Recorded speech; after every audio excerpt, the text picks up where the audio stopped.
Sortir, courir avec son chien.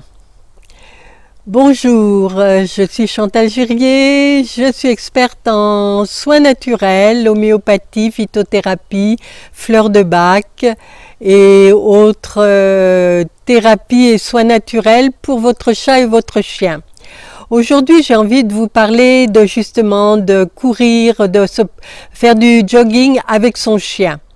Alors, pourquoi je veux vous en parler? En soi, tout va très bien, puisque effectivement, votre chien a besoin d'activité physique, tout comme vous si vous êtes sportif, et c'est tout à fait une bonne occasion de sortir avec son chien. Et c'est très stimulant aussi pour vous-même, pour soi-même. Enfin, ça motive un peu plus, voilà. Par contre, là où je veux alerter un petit peu et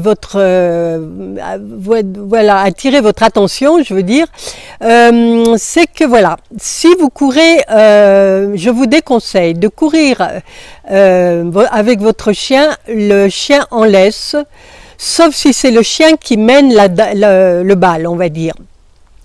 Si, comme beaucoup de chiens, les huskies ou autres, beaucoup de personnes ont des genre ceintures avec un mousqueton et le chien est accroché devant. Et en fait, c'est le chien qui mène la danse, très bien. Là, c'est le chien qui a son rythme et vous suivez. Mais de courir avec son chien à côté, votre chien, sachez que de toute façon, le chien, même un chien maltraité, battu, continuera à faire confiance à son maître et à se soumettre. Donc, si vous lui imposez votre rythme, qui n'est pas forcément son rythme à lui, au niveau cardiaque, j'entends, il peut évidemment vous faire très plaisir. S'il est jeune, il va tenir le choc, mais il peut aussi s'épuiser très vite. Et voilà, et faire un effort qui le dépasse, qui n'est pas souhaitable pour son cœur. Donc ça, vous n'allez pas vous en rendre compte, même quelquefois, peut-être vous allez vous en rendre compte en disant il est paresseux, c'est un flemmard, et le réprimander, parce que, bon, je dis pas que ce soit votre cas, mais je l'ai vu malheureusement assez souvent.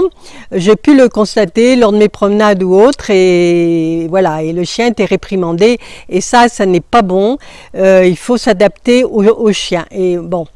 La même chose si vous tenez votre chien à la laisse et que vous êtes en vélo, bon, ça c'est pas bon du tout parce que votre rythme en vélo est beaucoup plus accéléré et ne respecte pas le rythme cardiaque de votre chien. Et à plus forte raison s'il est retenu par la laisse, mais même s'il court à côté du vélo, il va faire tous les efforts possibles pour rester à votre rythme.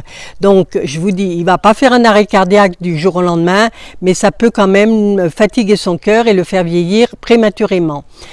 Et à plus forte raison, ça on le voit plus facilement aux États-Unis, je ne sais pas si en France encore on le voit déjà, mais de faire courir le chien derrière la voiture ou à côté de la voiture. Ça c'est une très mauvaise idée parce qu'évidemment notre chien n'a pas forcément ce rythme et voilà. Alors tout jeune il va le faire, bien qu'en plus, sans parler du fait qu'il y a l'angoisse d'être abandonné.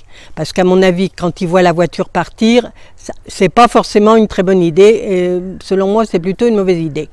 Voilà, donc je voulais simplement vous rappeler d'être vigilant et de bien respecter le rythme cardiaque de votre chien ou de votre chien ou de votre chienne, car ça n'est pas évident, et je vous rappelle justement que pour vous faire plaisir, il fera n'importe quoi, mais quelquefois aux frais de sa santé. Voilà, je vous remercie. J'espère que cette vidéo vous aura intéressé. Bon, peut-être pas au premier abord pour vous-même, mais que ça vous pouvez peut-être la partager avec des personnes qui pourraient être intéressées et se rendre compte justement que voilà, ça n'est pas forcément une bonne idée. C'est amusant pour la galerie, mais pas forcément pour votre chien. Voilà, je vous remercie. N'hésitez pas à me mettre vos commentaires en dessous de cette vidéo. J'y répondrai si ce sont des questions. Et je vous dis à très bientôt.